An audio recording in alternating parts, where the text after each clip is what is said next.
3. Bab. Hazreti İsa yani ibodatxonaga kirdi. Ibodatxonada bir qo'l qurib ketgan bir odam bor edi. Ba'zilar Hazreti İsa'ning ustidan arz qilish uchun bahoni izlash maqsadida uning dam olish kunimi kasal saqaytadigan saqaytmaydiganligini paylab yurishadi. Hazreti İsa qo'l qurib ketgan kasalga o'rningdan turib oldiga chiq dedi. Ondan ibodatxonadagilardan qandoq qilish Tavrat qonuniga uyg'un? Dam olish kuni yaxshilik qilishmi yoki yomonlik qilishmi?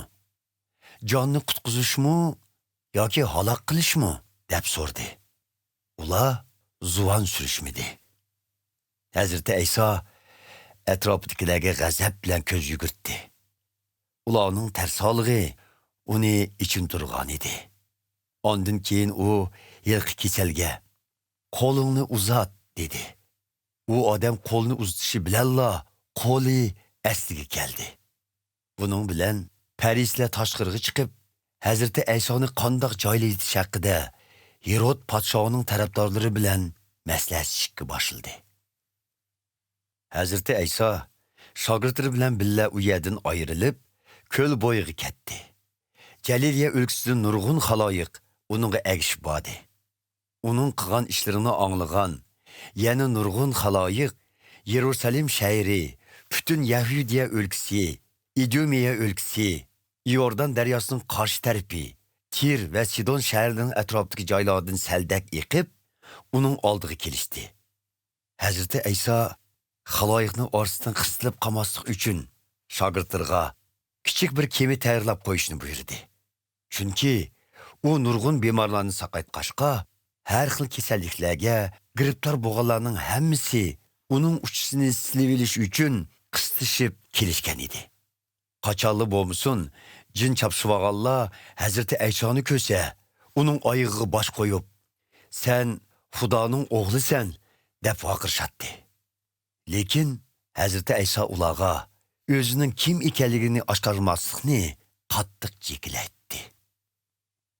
Hazreti İsa bir taqqa chiqib, o'zi qolgan kishilarni yeniga chaqirdi. Chaqirganlar uning yeniga kelishdi. Hazreti İsa ulardan 12 kishini elchi deb atab, ularni o'zi bilan birga bo'lish, Xudoning so'zini yetkazish va jinlarni haydash huquqiga ega qilish uchun tanladi.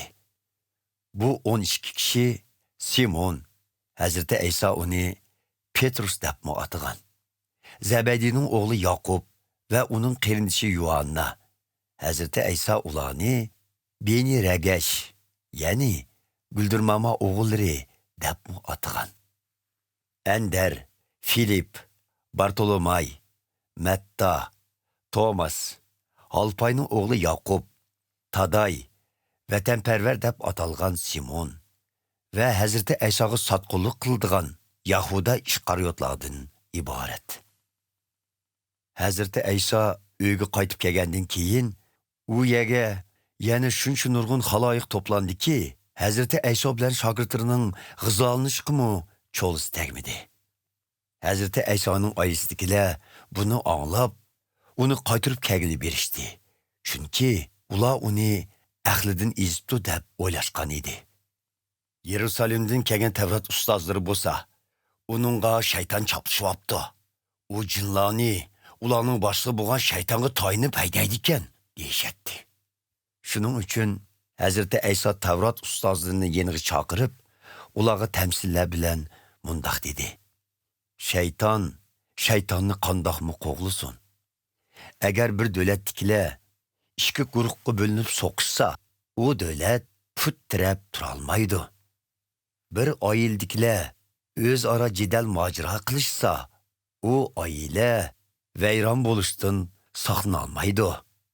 Shuningga o'xshash, shaytonmi o'z-o'ziga qarshi chiqib, o'z boshqarishida bo'lgan jinlar bilan so'qishsa, u put tirab turolmaydi. Jazman halok bo'ladi. Hech kim kuchtingir odamning uyiga kirib, uning melini bulab ketolmaydi. Faqat shu kuchtingir odamni bog'lay olganlar uning uyini bulang-talang qila oladi. Bilib qo'yinglarki, insonlarning o'tkazgan gunohi va qilgan kupurliqlarining hammasini kechirishga bo'ladi. Lekin muqaddas ruhga kupurlik qilgan odam hargiz kechirim qilinmaydi. Chunki u odam mangu kechirim qilinmaydigan gunoh sodir qilgan bo'ladi. Hazreti Ayso bu so'zlarni ba'zilarning uningga jin chopishibdi deganiga qarata aytgan edi. Shu chog'da Hazreti Aysoning onasi bilan inlari keldi. Ular tashqirda turib, uni chaqirishga odam kirgizdi. Hazreti Aysoning atrofida o'tirgan jamoatdan ba'zilari, "Onangiz, inlaringiz va singillaringiz sizni sirtda chaqiryotidi" deyishdi. Hazreti Ayso buningga javoban, "Kimlar mening onam va inilarim?" dedi. Ondan u cho'rsda o'tirganlarga qarab mundaq dedi: "Mana bular mening onam va inilarim. Chunki kim Xudoning irodasiga amal qilsa, shu mening oki inim, ochi singlim va onamdir."